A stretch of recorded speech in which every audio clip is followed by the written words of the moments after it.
Hello and welcome to Organic Edible Garden. Today we're going to look at sowing our first seeds for our summer crops. And we're going to focus on tomatoes and peppers. It's important we put our seeds in now and they'll be ready round about Labour weekend or after. We aim to get our tomatoes and peppers in the ground roughly about Labour weekend when the ground temperature's warmed up. Any earlier and they'll struggle.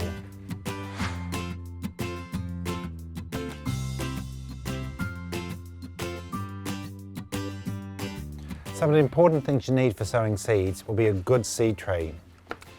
These are just your standard seed trays with good drainage in the bottom. And I use them time and time again, but one of the important things is you must sterilise them between use. And I just dip them in a bath with a little bit of genola or bleach in. The other important things you need are your labels, a good marker pen, and something to make rows in your seed trays. And because the seed trays have large holes in them, we also use a bit of newspaper at the bottom so the dry soil doesn't fall through. The next most important thing when planting seeds is getting a good seed raising mix. You can buy organic seed raising mix now from hardware stores, but I like to make my own because it's cheaper and I think it's better. All you need is some good organic compost. The next thing we need to do is sieve it. And we just get a plastic sieve with about 10mm holes in it. It's really important that you don't use your own garden compost to make seed raising mix. There are so many seeds in it coming up over time and you might not be able to tell the difference between your own plants and the weeds. Now all we're left is pieces of larger twigs and a bit of pumice. But don't waste this. Throw it into your garden. It's a great form of carbon and it'll be a great mulch on top of the soil.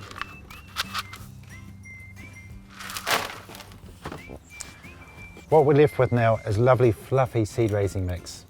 And it's important not to have big pieces in your mix. Not only do they cover the seed and prevent germination, but the roots of the plants can often lock onto them and make it hard to separate when pricking out. The next thing we're going to do is we're going to add a little bit of fertilizer to our mix. It's really important we don't add a high nitrogen fertilizer. That's just going to give us lots of leaf growth and none of the roots, which we really want. So we're going to add a little bit of our volcanic rock dust to this. This will give us a balanced fertilizer, but it's also impregnated with beneficial fungus and bacteria which will help the seedlings grow. We're just going to mix it up by hand. The people who make this compost, Gardener's Choice, guarantee they heat it to such a high temperature it kills off any problems like Legionnaire's disease. But if you're unsure about the origin of your compost, it may pay to wear gloves. The next thing we're going to do is fill our tray.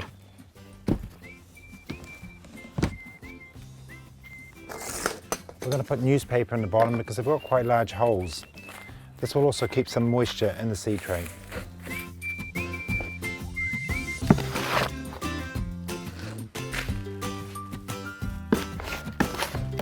We're going to fill our seed trays reasonably full. They will sink down when they're watered. We want to give them as much soil for their roots to go down. And we'll just give them a little tap to settle the dirt.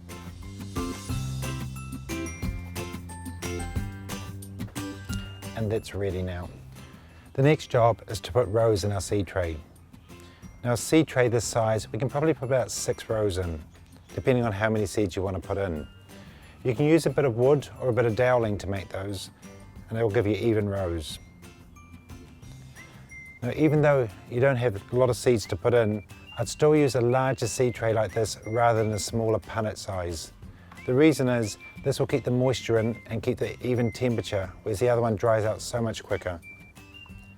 In this case today, I'm just putting 4 rows in. Another really easy option is just using one of the angle irons that they use when you put on gibboard.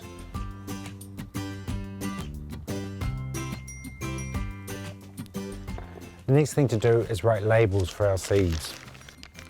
In this case, I'm just using little bits of plastic, but you can use ice block sticks or any other type you like. The other important thing is always putting a date on the back of your label so you know when you planted those seeds. The reason we do this is because after 2 weeks and they haven't come up and we check the date, those seeds might not be viable. We've got 4 types of tomatoes and 2 types of peppers we're planting today. And they're the old-fashioned varieties, like your beefsteak, your moneymaker, your Russian reds and your red cherries. The next thing we're going to do is plant our tomato seeds. And these tomato seeds are ones we saved from last year's tomatoes. And since March, they've been kept in the fridge at about 4 degrees. Not only does it keep the seeds fresher, but it breaks the dormancy when you plant them, makes them think it's spring and helps with germination. The seeds you buy in the shop usually come from overseas, but if you save your own seeds, they get stronger year after year.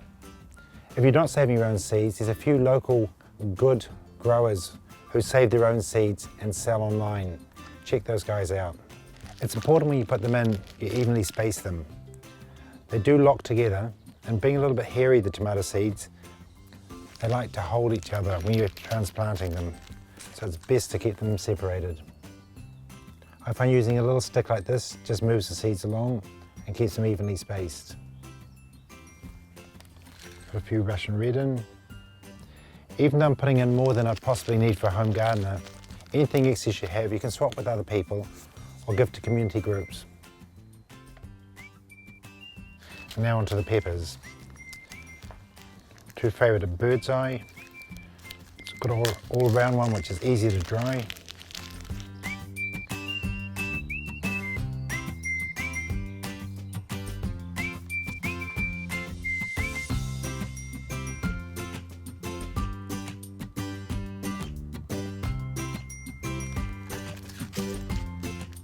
And finally the ornamental black olive chilli. Looks stunning, great for the beneficial insects, and it's got a nice hot black chilli.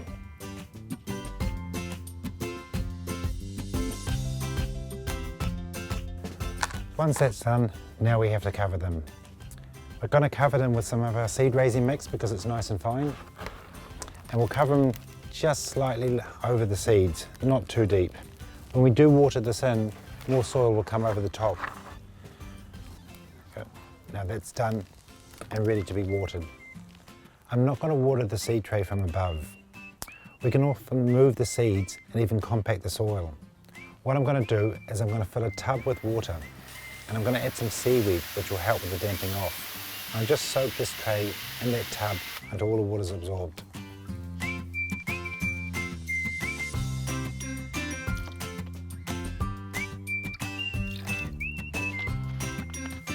We pop in the bath for at least a quarter of an hour to let all the water absorb. But you don't want to put too much water in your bath or a lot of the seeds will just float on out. Here's a seed tray of tomatoes we put in about 2 weeks ago. They've been sitting on a heat pad and they're doing really well. And you can see how evenly they've germinated. Now in another week when we do pick it out, this will make it so much easier to separate them.